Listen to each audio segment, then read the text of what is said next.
Hello and welcome to Aspiring Leadership, making the move into leadership. Each week, we'll be chatting with various leaders from all different walks of life, learning from their experiences and sharing their advice. It's the perfect podcast for somebody wishing to step into a new leadership role or for a leader who's already there, wishing to continue their development. Please like, share, and subscribe to the podcast.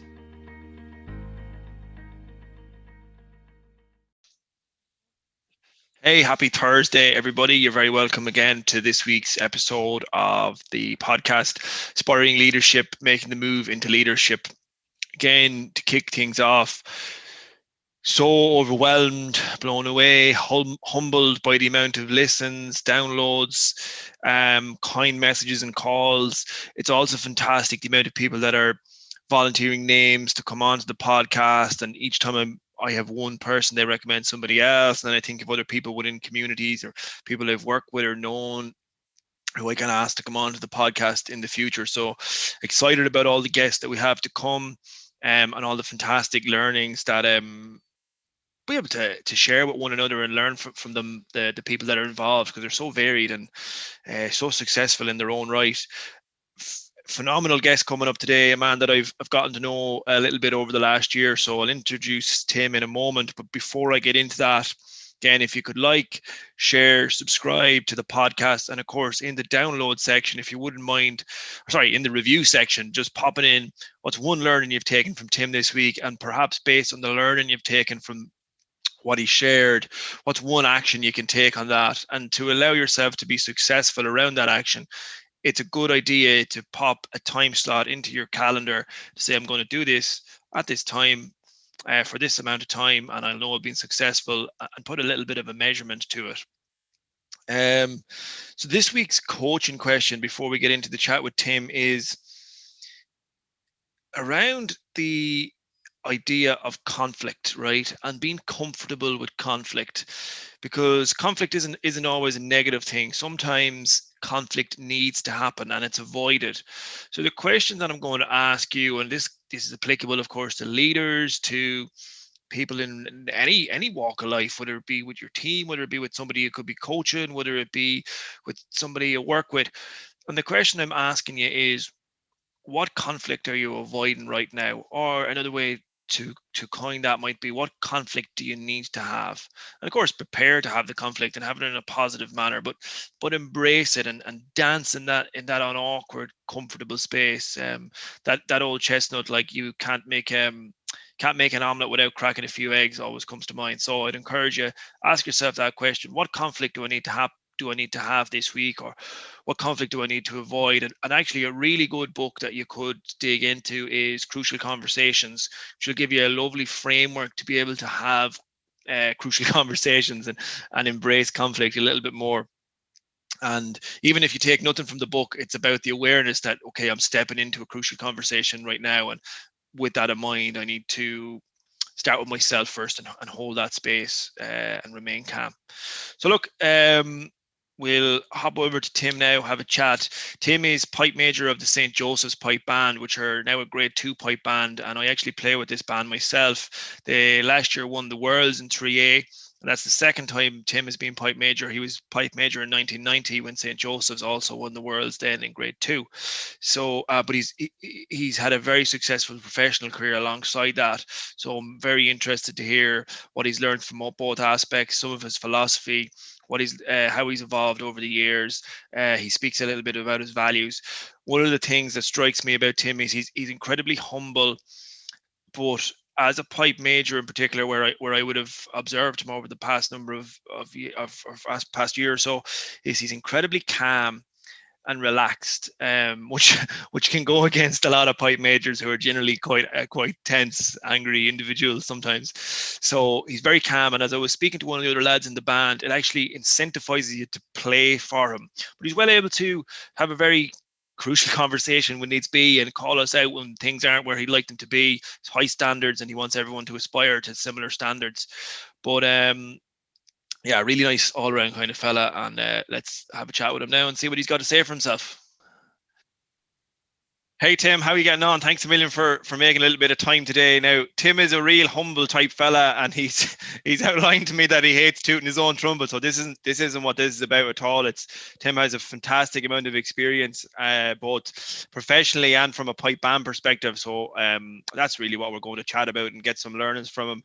Maybe Tim, if you just introduce yourself a little bit, who you are, what you do as a professional, from a professional aspect, and maybe how you got to where you are right now as well. Yeah, no problems. Well, thanks for having me, Conal. I'm delighted to support you. I guess from a music point of view, I've been involved in the pipe band scene since I was quite young, and I started out playing traditional music on the whistle when I was about 8 or 9 years of age with Des Carty in Tala Village, where I grew up. And that kind of progressed over the years to being involved in a junior or youth band in Tala Village, which was set up by a priest there. And that kind of morphed into being more of a marching band. And the marching bands in Tala have been phenomenal over the years. There's been lots of them and they do really well. I kind of moved away from that to a degree, took a break from it and got back playing pipes in the band in Clondalkin. And when I went down there, I was taught by Tommy Tully, Terry's father, and kind of worked my way up really within that. So I kind of ate, drank and sleep pipes, I suppose, as a young lad. And I ended up quite young taking on the role of pipe major in that band around 1989. Luckily, we had Terry Tully as the instructor at that point. Poor Tommy had passed away around 1985 or so, I believe. And so Terry was a great support to me at the time, to the band, and we had a great gang of young lads. No commitments, no ties. So we were practicing literally, 5 nights a week. And the band had a lot of success, really. We went from being a kind of poor grade 3 band to winning the All-Ireland in grade 3 in 1989. We were third in the Worlds that year and progressed up to grade 2 in 1990. We didn't want to go up to grade 2, but we were upgraded, and so we went with it.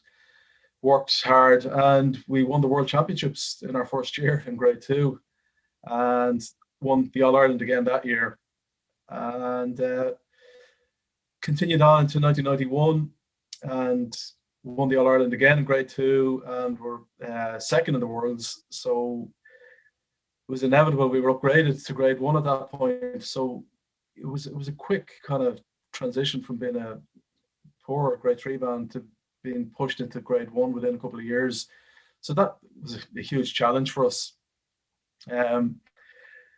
We struggled in grade 1 as a band, and eventually amalgamated with the St. Lawrence O'Toole band, and a lot of us ended up playing with St. Lawrence O'Toole then for quite a number of years. I finished playing with O'Toole's around 2012, and really took a break from piping completely, to be honest. And now I'm back in the thick of it again. So it's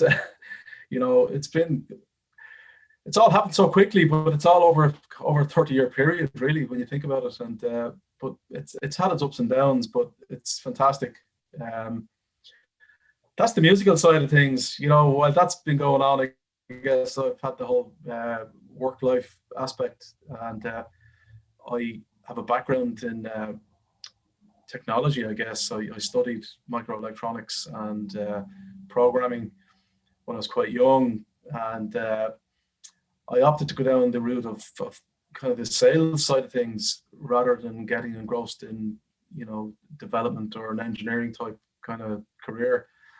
And I ended up actually starting my first business in my early 20s, which was an IT distribution business.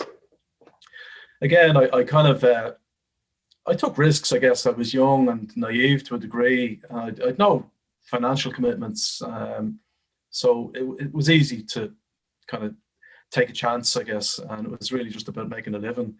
But that business actually did reasonably well, and we ended up taking in some venture capital partners and private investors. And I had a partner in that business, Andrew Healy, who a good friend to this day. And we just worked our socks off really at building that business. We signed partnership agreements with companies like Microsoft, Creative Labs at the time, Xerox, Canon, a lot of the big household names. And we exited that business kind of around 2003. We had just come through the whole dot-com kind of boom and bust, and the economy was struggling. And so we kind of, the company was acquired at that point, and we went on to, greener pastures, I guess. And I've had a couple of small kind of startups since then as well in the technology kind of space. So that's what I was kind of doing in parallel to the whole pipe band thing and the whole music side of things. And that's kind of a long-winded kind of, I guess, overview of really where I've come from to where I am today. Excellent.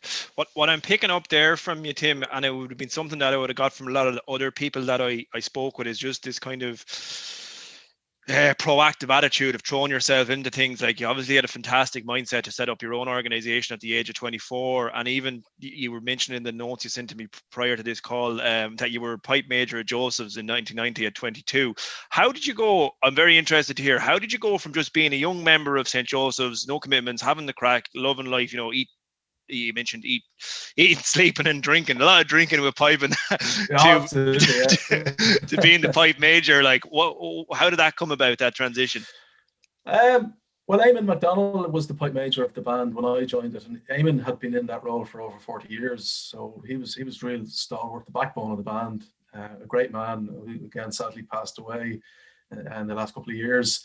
But I guess I was just hungry and really loved the music and loved piping, and I kind of, loved the challenge, I guess, of wanting to improve. And I got really interested in sound and, working with reeds and chanters, and I suppose I developed a bit of an ear for it, really, more than anything. And I learned a huge amount from Terry Tully, really, at the time. And I guess quite quickly, if anything needed to be done in the band with sound or chanters, and even Eamon at the time would kind of send people to me to have a look at their reeds or tune their pipes for them, and general help out with the overall setup of the band.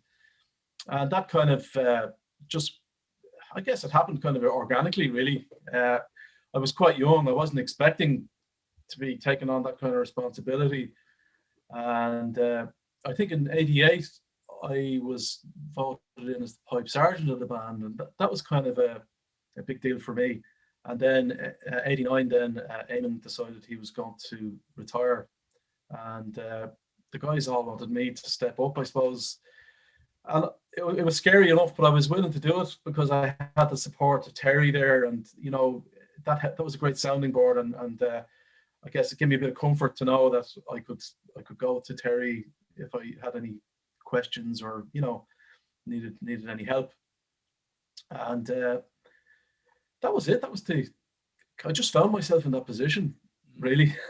It wasn't planned, I guess, and just stepped up to the challenge, really. And it was a real team effort, really, at the end of the day. And we all mucked in and just did what we had to do.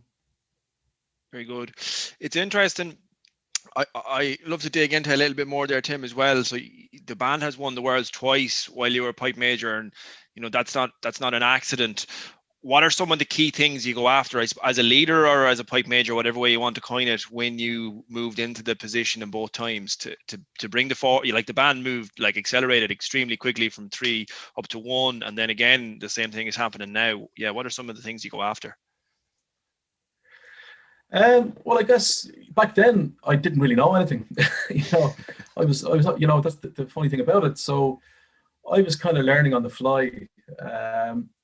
this time around is a bit different. Obviously, I'm older and a bit more experience behind me, so uh, like the whole people management aspect of things and just being organized and planning and just setting goals are a big part of what I do now versus what I would have done back then.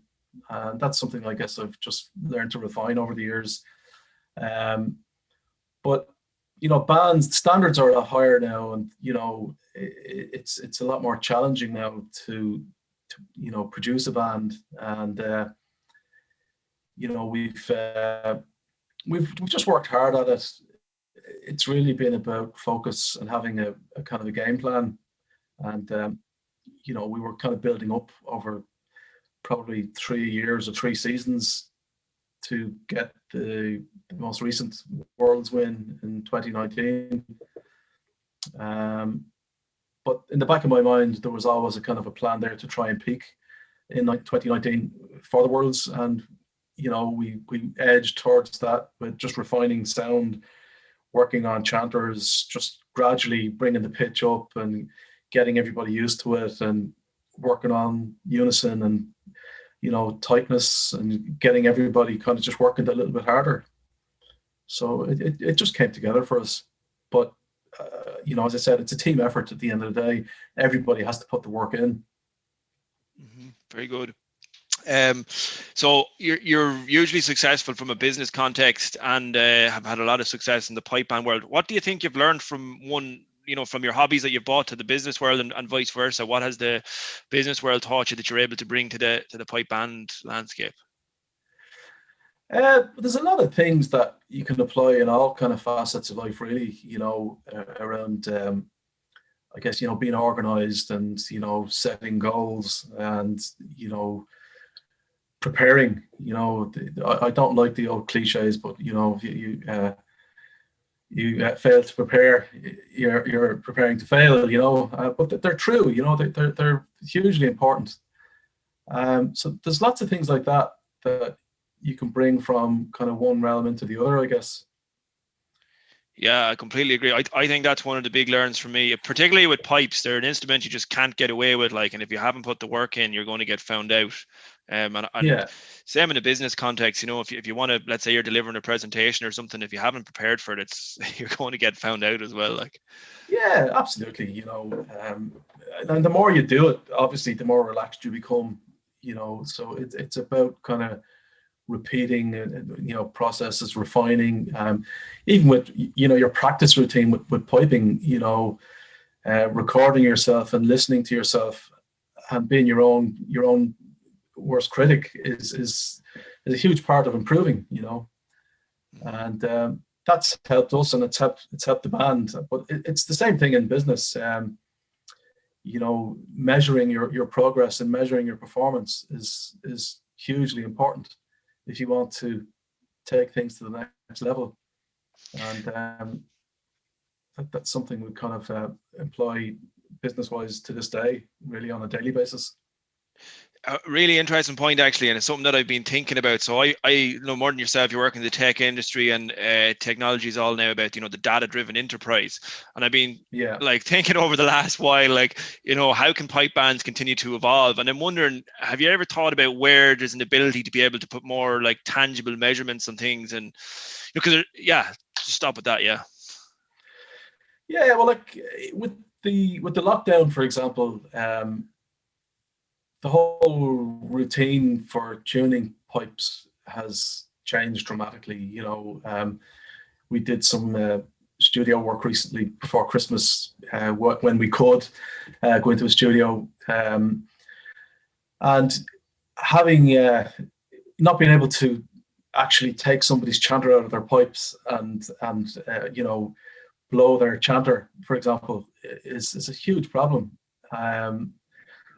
For hygiene reasons, so I kind of been looking at developing ideas around how we can do that remotely, how I can use the technology and the tools available to us to enable each individual to understand the pitch of their chanter, what to do if it's too flat, what to do if it's too sharp, how to use some of the apps that are available, to check the frequency of your chanter, so that when you do get into those live situations where we do all come together again, people will have more knowledge and will be more prepared from that side of things. So there's less work really for me to do, and we can just get on with actually playing. As you know, in pipe bands, tuning is a huge part of the routine of practices, and it's probably 50% of our time is wasted on doing stuff like that. Yeah. So technology definitely helps, and the ability again to measure and learn and embed some of that knowledge is really key. Another huge interest of mine, Tim. Now, I'm sorry, I'm exploring my own interest here, but I've often thought over the years. I used to do a lot of athletics, and there was a huge amount of sports psychology and mental preparation behind that, right?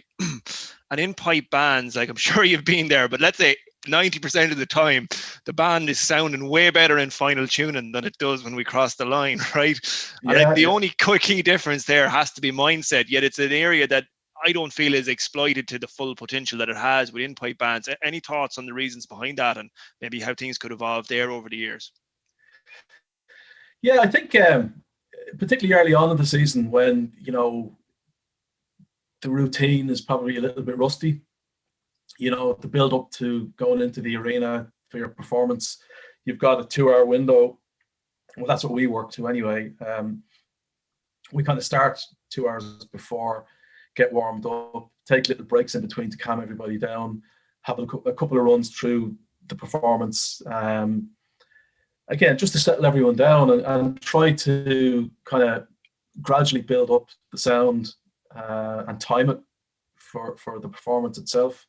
The last couple of seasons, that's something that I got wrong, I have to admit, particularly in the first major of the year, where we were peaking probably 10 or 15 minutes before. So literally, I got home from the last one, and I went out and I bought a Fitbit, would you believe? And I downloaded a little app, a timer app, and I had this thing buzzing on my wrist at different intervals at the next major, so that I knew when that was buzzing on my wrist, what the next, when it was time to move closer to the arena, when it was getting closer to time to do the final tune-up and stuff like that. And that really helped in a big way. And so we were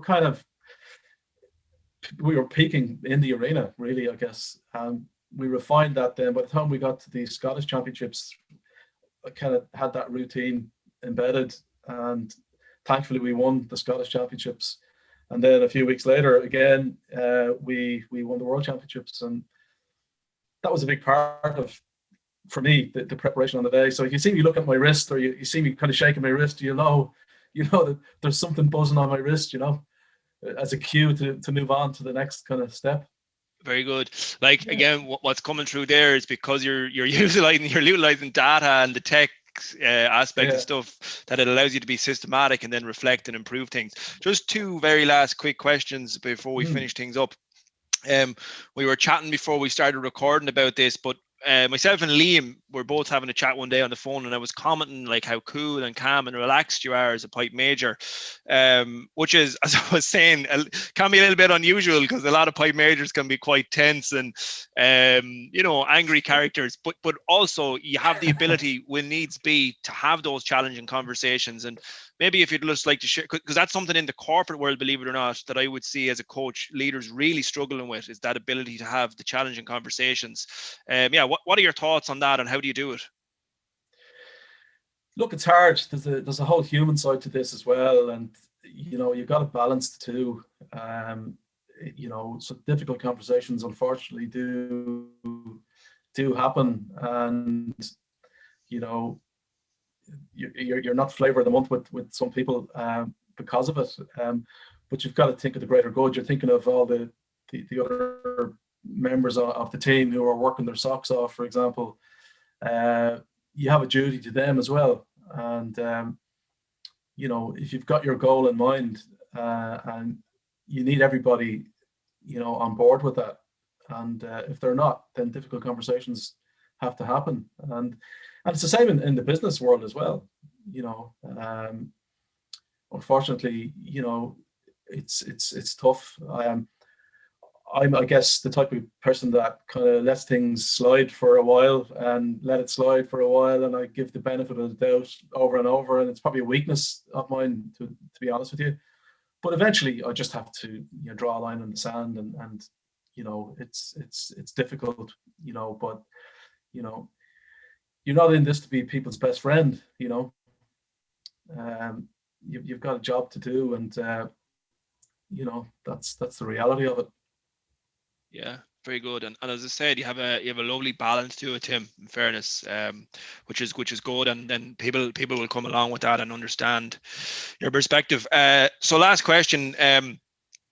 Again, you touched on it somewhat there with the changes to tuning that are going to have to come about, but how do you see, I know, talking to some friends in other bands, some people are thinking of packing it in, and I'm sure some bands mightn't recover from the COVID, but any tips or suggestions on how bands can get back on the road, and maybe how things will evolve over the coming years after everything that's happened? Yeah, it's really hard. It's hard to say really where this is all going to go. We've missed one full season. Being honest, it looks like we're going to miss another full season. Even if there is a World Championship, I don't see how bands are going to have time to prepare. In our case, I can't see us back having full practices probably until May or June at best.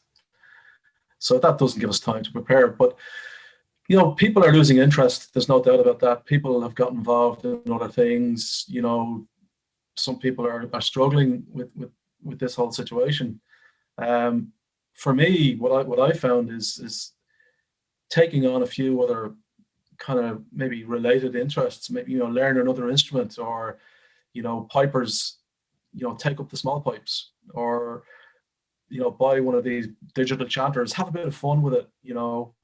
Like, we've done a few little videos with the band, a few little recordings, which are not competition type recordings at all, but it's keeping people interested and keeping us engaged. And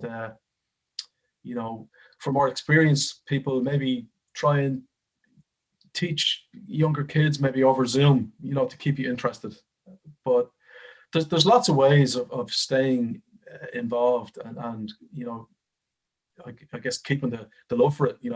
But if you just put the pipes under the bed for 2 years, it's very, very hard to get back into that mindset.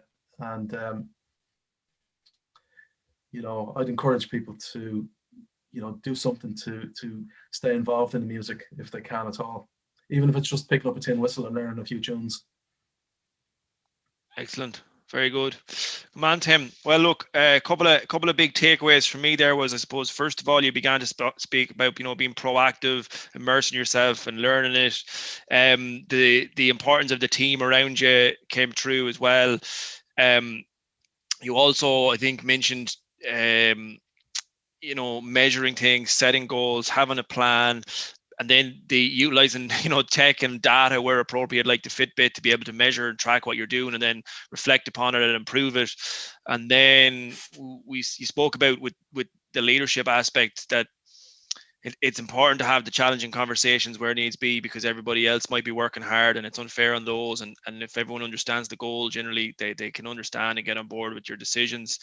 And then the final piece there is just about getting back to normality, or some sort of normality, and try and keep the interest going from a musical perspective in whatever way you can, and look for ways to adapt right now. Yeah, absolutely. Working from home can be a challenge. There's no kind of demarcation between work, home, family life, music. So that's difficult for people. So trying to even structure your day and give yourself time to do those other things.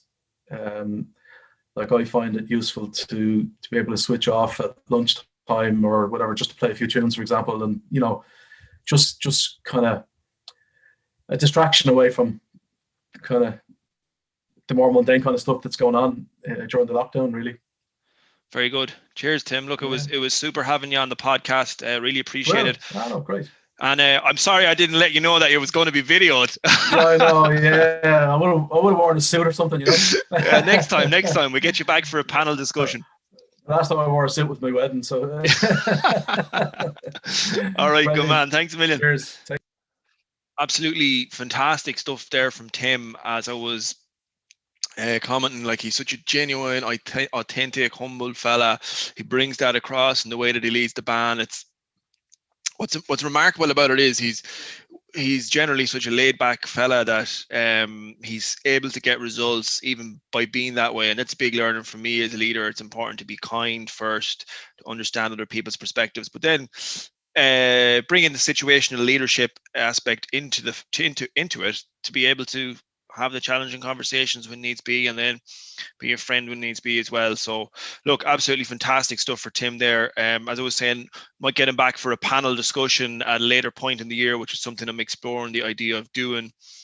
Um, Look forward to our next guest next week. Look forward to more listeners. Again, please like, share, subscribe to the podcast. And if you wouldn't mind, in the review section, if you could pop in one learning you've taken from Tim, and then one action that you'll take based on that learning, because that really helps the podcast to generate some listenership.